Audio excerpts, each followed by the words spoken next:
Hello again everyone. Meron ulit tayong sample problem under numerical ability. Sabi dito, the ceiling of a building, 18 meters by 15 meters, is to be painted. How many gallons of paint are required for this ceiling if a gallon can cover 15 square meters? So ang laging strategy, ang laging tamang approach sa pag-solve ng mga word problems is to first alamin anong nire-require niya sa'yo, mula sa'yo. And then pangalawa, tingnan ko ano yung mga prinovide na information kasi essentially dun mo lang kukunin yung mga isasagot mo rin. So, we are required to answer how many gallons of paint are required for this ceiling na ang dimension ay 18 meters by 15 meters. Dimensions yan, meaning say 18 by 15. Kung ang isang galon daw, 1 gallon ay kayang makover yung 15 na square meters.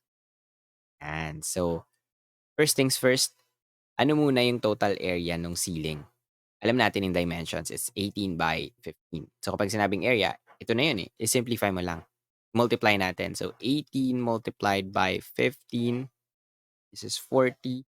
This is 5 plus 4, and this is 80. Add natin. Let's call this down a little bit. This is of course 17. Meron tayong 270. Ano yung 270? Remember, yung 18 at saka 15, parehas yan meters. So yung 270, multiply mo yung dalawang meters, this is already square meters. Yun yung area ng ceiling. Ilang galon daw ang kailangan? Yun yung last part. How many gallons of paint are required para makover mo yung 270 square meters? Kung sa isang galon, meron kang makover na 15 square meters. So essentially, this is as simple as division. Kailangan lang natin mag-divide ng 270 by 15. Basic division problem siya. So, long division ang kailangan gawin, of course. The way to do this manually, ask yourself, ilang 15 meron sa 217. Ngayon, kung kaya mo na mabilisan, why not? Pero ito yung tamang procedure. You go digit by digit. So, ask yourself, this is your divisor, this is your dividend. Ask yourself, ilang divisor meron sa bawat digit ng dividend. So, sa 2 muna.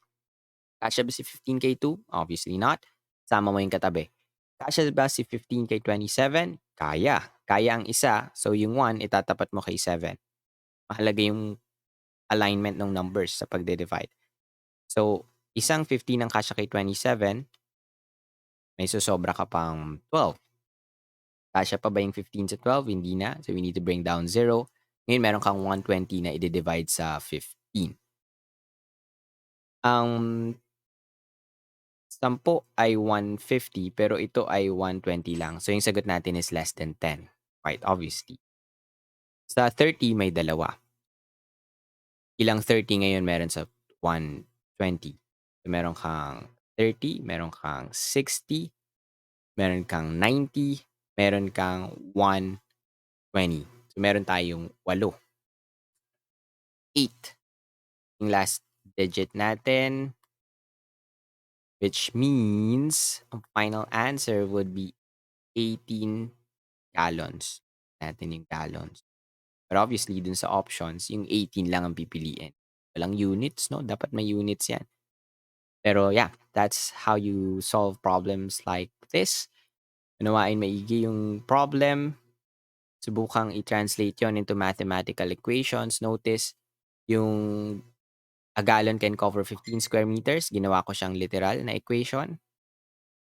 Kasi yun lang yung paraan para ma-apply ko yung knowledge ko sa math sa mga ganitong uri ng problems. You translate, then you solve. Hopefully, nakatulong itong video na ito.